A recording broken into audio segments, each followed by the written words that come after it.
Vamos lá, duas notícias não muito boas das CPMIs, das CPIs e das CPMIs, né? Vamos lá. Tá na minha Folha Democrata, meus queridos. Deixa eu compartilhar o link com vocês aí do chat. Os superchats que vocês mandam, gente, é para a gente sustentar aqui os nossos sites próprios, para a gente poder ter uma apuração própria. Então é muito importante aí que vocês nos ajudem. Por favor, pinguem contribuições. CPI da manipulação do futebol encerrada sem votação do relatório final. CPI realizou 9 audiências públicas e ouviu jogadores, investigadores e representantes da CBF, do governo e de casas de apostas. Mas não teve votação do relatório final. Olha lá. A CPI sobre a manipulação do resultado em partidas de futebol encerrou seus trabalhos nesta terça sem a votação do relatório final elaborado pelo deputado Felipe Carreiras, do PSB. 4 deputados pediram vista do relatório, impedindo assim a votação. A investigação parlamentar iniciada em 18 de maio deveria ter sido concluída em 15 de setembro, chegou a ganhar 12 dias de prorrogação, mas não cumpriu o consenso até o prazo final. O pedido de vista, que exigiria o prazo de mais 2 sessões do plenário para análise do relatório final, partiu dos deputados Wellington Roberto, do PL, e José Rocha, do União Brasil, Marcelo Álvaro Antônio, do PL, e Márcio Marinho, do Republicanos. Aliás, essa CPI está meio ligada com as apostas, né, gente? Que manifestaram insatisfação com o andamento das investigações e as conclusões do relator. Peço vista desse relatório que não diz nada com nada, não diz nem aquilo que deixou de acontecer aqui, nesta comissão. Foram frequentemente aprovados a convocação de convites que não foram concretizados, criticou o Wellington Roberto. Marcelo Álvaro Antônio reclamou especialmente da não convocação das empresas de apostas, mais conhecidas como bets. O relatório frustrou a expectativa de quem gostaria de ver um trabalho sério nessa CPI. O deputado Felipe Carreiras já havia divulgado um relatório preliminar no dia 19, justificou a não responsabilização das bets. Ele foi denunciado na Veja por, teoricamente, ter tentado pedir um achaque para as empresas de apostas. Isso é sério e parece que o Haddad também está acompanhando isso aí, meus queridos e minhas queridas. Foi dito que pelo Procurador-Geral do Ministério Público de Goiás, que completamente iniciou toda a investigação que culminou na Operação Penalidade Máxima, assim como o promotor do Ministério Público e a instituição da Polícia Federal, que não identificaram indícios por parte dessas empresas. Pelo contrário, elas foram lesadas. Wellington Roberto, esse relatório não diz nada com nada. Projeto de lei, as investigações iniciadas pelo Ministério Público de Goiás já levaram ao indiciamento de 14 pessoas e ao banimento de 3 jogadores por parte da FIFA. No relatório de Felipe Carreiras havia chegado à conclusão que o futebol brasileiro e o esporte de maneira geral está muito exposto à prática criminosa de manipulação de resultados em razão do crescimento do mercado de apostas esportivas. Boa noite, Sandra. Boa noite a todo mundo que está nos acompanhando. Mesmo diante do encerramento dessa CPI sem conclusões oficiais, o deputado quer dar continuidade a 4 projetos de lei que sugeriu em seu relatório, no sentido de disciplinar o futebol brasileiro e de acabar com esse segmento de apostas, ou seja, em cartão amarelo, cartão vermelho e expulsão. Os projetos de lei também tratam da obrigatoriedade de gestores, dirigentes ou treinadores dos clubes de comunicarem às autoridades competentes a prática do crime de corrupção desportiva sobre responsabilização penal e a tipificação criminal da conduta de explorar a loteria de apostas de cota fixa sem prévia outorga de órgão competente. Bate-boca. Na última reunião da CPI teve bate-boca de vários deputados que queriam seguir com o debate em torno do relatório, mesmo sem perspectiva de votação. Vamos lá, gente. Faltam R$45 de contribuições. Pinguem superchats ou nos ajudem no Pix, que é muito importante para a gente manter os nossos trabalhos. Mas o presidente da comissão, o deputado Júlio Arcoverde, do PP, encerrou a discussão. O pedido de vista faz com que a CPI seja encerrada sem relatório. Não tem mais sentido ter reunião após concedida a vista. Está encerrada a sessão. Ao longo de 4 meses, a CPI realizou 9 audiências públicas e ouviu jogadores, o Ronaldinho Gaúcho, inclusive, investigadores e representantes da CBF, do governo e de algumas casas de apostas. Matéria aí da agência Câmara de Notícias, meus queridos e minhas queridas. E vamos trazendo aí notícias para vocês, também do nosso site, para vocês ficarem por dentro de tudo, meus queridos e minhas queridas. Tem um assunto que se conecta diretamente com esse, eu publiquei lá no Drops de Jogos. E eu vou continuar publicando a respeito disso, gente, porque é importante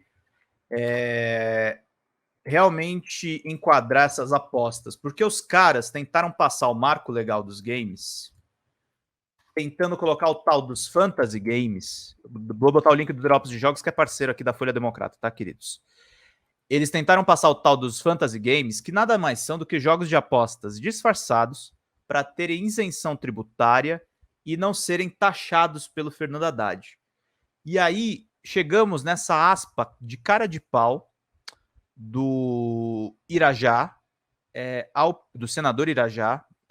Irajá Silvestre, para quem não sabe, é o filho da Cátia Abreu, que defendeu os games fora do marco legal dos games para privilegiar só os fantasy games, que nada mais são do que jogos com premiação, ou seja, jogos que se aproximam muito dos bets, que se afastaram da CPI das apostas. Vamos ver juntos aqui. Uma das sugestões, senhor presidente, senhoras e senhores senadores, que recebi desses setores foi para qualificar os jogos como um bem cultural, com acesso à Lei Rouanet, a lei do audiovisual, contrariando e prejudicando os outros setores culturais, porque passariam, evidentemente, a dividir do mesmo orçamento. E isso não é defensável, isso não é justo, e muito menos do ponto de vista moral, ele é desejado. Vejam só, ao equiparar jogos eletrônicos a manifestações culturais, estaríamos abrindo a possibilidade dos games receberem benefícios culturais, como a Lei Paulo Gustavo, a Lei do Audiovisual e até mesmo a Lei Rouanet. Deixa eu explicar uma coisa para você, ô senador Irajá. Os jogos já recebem da Paulo Gustavo e sempre receberam do fundo do audiovisual. Sempre teve roteirista, sempre teve ilustrador no setor de games. E aí esse gênio, esse parlamentar é um gênio. Esse gênio da raça, um cara muito inteligente aí, é um diferencial, né? Um negócio muito louco, né? Esse cara falou para tirar os games do marco legal de games, porque ia virar o marco dos fantasy e esportes, que tem uma empresa chamada Bet365, que já tem um fantasy game para colocar o negócio dela de apostas e não ser taxado como apostas, porque o Ministério da Fazenda já tem em estudo um projeto para taxar as apostas esportivas, porque precisa aumentar a arrecadação e porque essas empresas não têm regularização no Brasil. E o Irajá resolveu vir com isso aí. E aí eu falo que isso se conecta com a CPI do esporte, porque as apostas foram discutidas lá e os assuntos se conectam diretamente. O Irajá ficou esbrabejando lá no Senado hoje, eu assisti a sessão, e ainda bem que tem senadoras como a Leila Barros, pessoas que tentam se informar e que conversaram com a Bra Games, conversaram com associações regionais que eu tive contato e que jogaram agora, após uma tentativa de tirar os games do marco legal dos games, o PL, o projeto de lei, vai ser apreciado em comissão. O senador Irajá, relator do projeto e defensor dos fantasy games, foi derrotado. Drops de Jogos acompanhou ao vivo a sessão. Aqui é o Pacheco, o Irajá ali no canto e a Leila Barros no lado esquerdo. Nesta terça-feira, dia 26 de setembro, o senador Irajá Silvestre do PSD, relator do marco legal dos games e que queria aprovar o PL em regime de urgência para manter os fantasy games entre os incentivos, que são modalidades próximas das apostas esportivas, foi derrotado no Congresso. O presidente do Senado, Rodrigo Pacheco, encaminhou o PL 2796 para a Comissão de Educação e Cultura. Irajá chegou a defender o absurdo de retirar os games do marco legal dos games para manter apenas os fantasy games, o que é um completo absurdo. Ele queria que os games procurassem o seu próprio marco legal, porque esse era o marco legal dos fantasy games. Esse cara é relator desse projeto que teve origem lá na Câmara com Kim Kataguiri.